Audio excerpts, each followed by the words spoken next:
sens de vie à cette personne. Mais si c'est que cette parole pourra être une parole blessante, il est mieux de la garder. Il est mieux de la garder.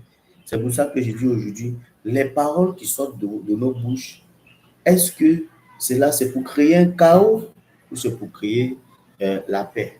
Il est important de savoir. C'est pour ça que le titre va nous dire encore à ce moment.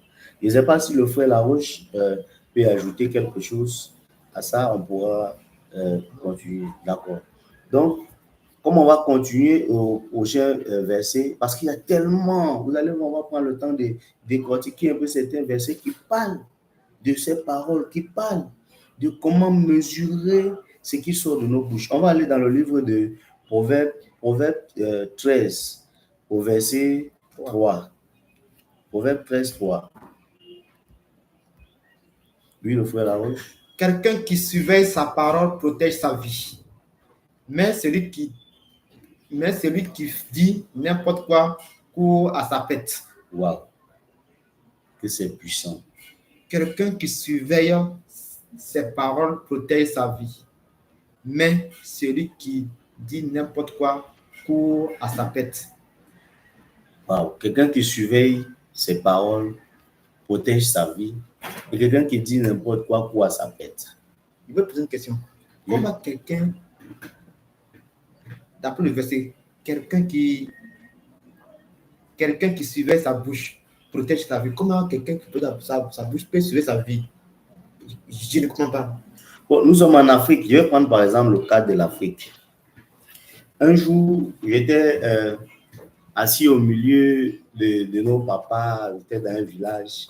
Quand je ne craignais pas encore Dieu, j'étais en train de parler et puis dans mes paroles, par exemple, il y avait un ami qui disait, lui, il peut boire, par exemple, c'était dans la boisson, il dit, il peut boire un casier de bière.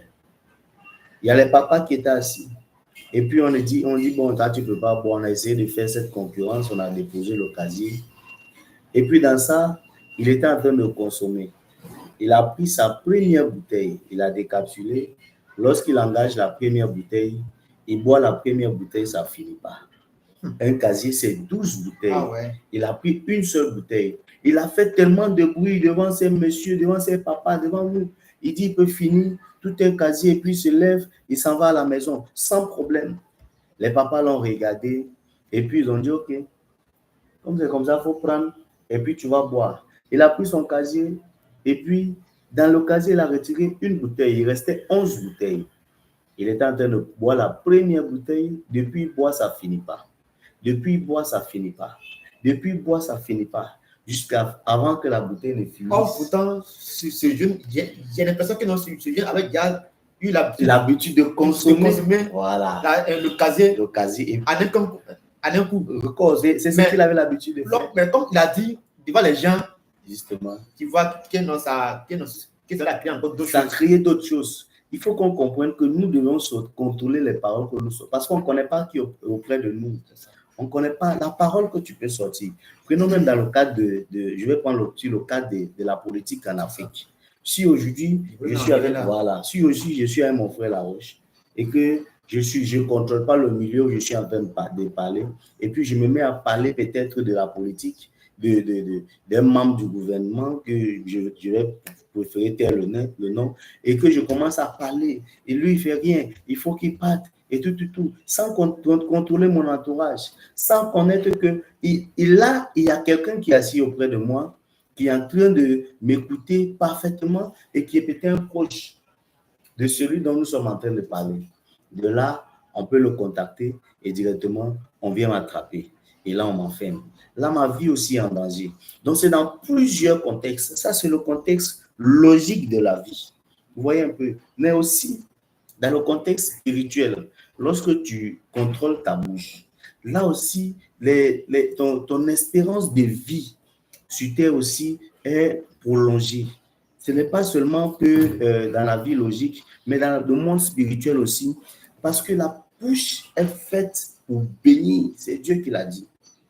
Mais une fois que tu sors de ta parole, des paroles qui... Vous savez, lorsqu'on pense dans le cœur, le diable ne peut pas s'accrocher sur nos paroles qui sont dans le cœur.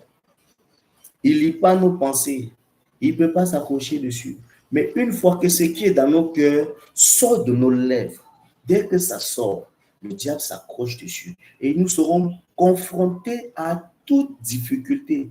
On va penser que c'est les épreuves que Dieu a mis devant nous. Non, Dieu ne tente pas ses enfants. Il le dit clairement, il ne tente pas ses enfants. C'est-à-dire les paroles qui sortent de nos bouches doivent être des paroles qui vivifient la vie de quelqu'un, qui apportent de la joie, qui bénissent. Moi, je dis souvent, quand Dieu dit, aimez-vous les uns les autres, s'aimer les uns les autres, il faut aimer ton prochain comme toi-même.